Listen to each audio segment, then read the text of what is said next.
All right, Uncle Chael, fan question. We've seen the development of Max Holloway, so let's go back in time with our DeLorean. Let's say Holloway beats Poirier in that interim 155 title. How do you like Holloway's chances against Khabib? Yes, you get it. I appreciate you saying that. Max is getting better. I could not be more impressed with Max Holloway. Proud is even the word. But Max is a grown man. When one grown man says he's proud of another grown man, it can be weird. It just can sound condescending. I'm proud of him. I got a teammate, Tom, who became a black belt. I felt the same way. I watched everything that Tom went through, but I've watched what Max went through, even if it's from afar, even if Max is in Hawaii. Max is in my living room every day.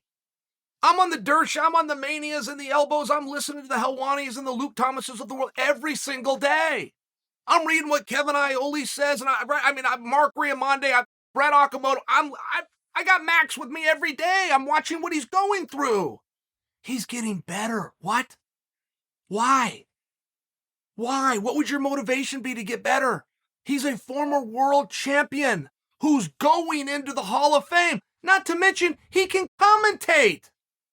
Your days of not seeing Max Holloway relation to the UFC, you got another 25 years of it. Max can do it all. And he seems like a nice guy, and he's handsome, and he's well-spoken. He's getting better. What?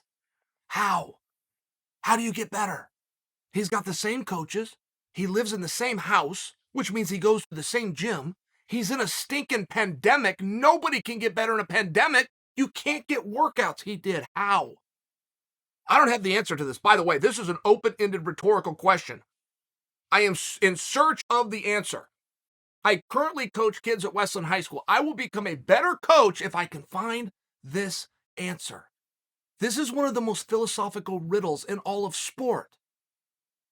How is Max Holloway, who has climbed the ultimate mountain, he has nowhere else to go, he's going to climb the same mountain again? Okay. I guess. Is that a motivation? It is for him. The only way he's going to get the opportunity to climb said mountain is to go through the absolute hardest row of killers in the absolute hardest weight class the sport has ever seen. Okay, that doesn't sound that fun to me. It does to him. He not only has to beat all of the other contenders and pretenders, he has to dominate them or he won't get the attention of the champion he's already fought and lost to twice. That doesn't sound appealing to me. I'm a tough guy from a tough society. I can't sign off on that one. Max did. In a pandemic, on ABC, on ESPN, on pay-per-view, on top of the bill. And he's getting better. He added takedowns. People have been arguing for Max for years that he might be the best striker in all of MMA. Moreover, boxer specifically. It's down to 3. It's just a discussion. I get that. But the discussion is locked on 3. Max, Poirier, McGregor. I don't know how much McGregor belongs on the list. I just don't know how you take him off when he actually transferred to the sweet science of boxing and whipped Mayweather's ass. I don't know how you take him off the list. He's in many ways the bar and the acceptance into the list. He's lightning fast. He fights as a southpaw. He's a counter puncher more than anything. It's a beautiful style. And Dustin Poirier came out as recently as this morning, said he's never been hit as hard as he's been hit by Conor McGregor. This is high praise. And people are arguing that Max is better from a different weight class. It's a fascinating scenario. I could not be more impressed, but I still want an answer. I'm not going to stop studying this. I'm glad that you came to me, but I'm passing the ball back to you. Let's get some group thought going here. Let's figure out how he's getting better, because I don't think Max knows. I don't think Max knows. Athletes get extremely locked in. My alarm goes off. I got my running shoes. I'm getting this many miles in before this time when I'm going to have my protein shake and my 2 hard-boiled eggs because somebody somewhere told me that's a good breakfast to have before I rest and recover to get to my first in-room session of the day. It's one of these things. How's he getting better in his garage with nobody? Sandhagen did it too. Corey Sandhagen knocked somebody out. Who did he knock out?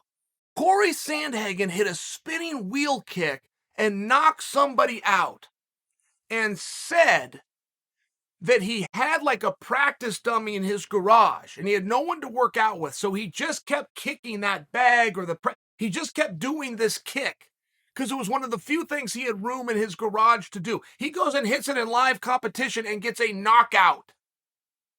It can be done. I think that the Hangman's doing it. I think that Dan Hooker has gotten better in the pandemic. I think Volkanovski. I think that Adesanya. Now, we couple those guys together because they're all under Eugene Berryman. They're all from the same gym. They must have all helped each other. There was different stories that they actually moved into the gym as a way of forming their own bubble and just buckled down and worked on their craft. That's not what Max did. And Max operates cardio heavy. Cardio heavy is the opposite to the false. This is a false adage. If you ever hear the words of anybody saying train smarter, not harder, that is the first step in the wrong direction. It sounds great when they say it. It's one of those things. Kurt Angle won the Olympic Games in 1996, and I remember he grabbed the microphone afterward and he said, if I died tonight, I'd be the happiest man alive. And like, it sounded cool at the time. But if you broke that down, you go, okay, wait, how does that work? If you died tonight, you'd be the happiest man alive. Like, how does it work? It's one of those things, and that's from 25 years ago, and I remember it. Because at first it sounds good. Train harder, not smarter. Train smarter, not harder. Whatever it is. It's the first words of a loser whose career is over. But if you're cardio heavy, which Max is, and you're now relegated to your garage, how do you keep that endurance up? He's not only kept the endurance up, kept the timing up, kept the pressure up, kept the attitude fresh. You can see his attitude. He's not an actor. He's not Brad Pitt. He's happy to be there. He's genuinely refreshed. He's had more fights and more rounds than anybody in the UFC in the last 4 years, and that includes Cowboy Cerrone. If you go look at rounds, nobody has had more minutes in the octagon in the last 4 years than Max Holloway, but he's still fresh. He still has a good attitude. He still believes his best days are in front of him, and now all of a sudden he's taking people down. What? What are you talking about? We've never seen anything like this, guys, not from a clean athlete. In all fairness, we have seen guys that day and night are meaningfully different and they got a needle coming out of their ass. This is from a straight, pure athlete in the middle of a pandemic who is relegated to his garage, who's getting better. That is the story of Max Holloway. The story of Max Holloway coming out of the Rodriguez fight is absolutely not he is now the #1 contender. The story is he's getting better.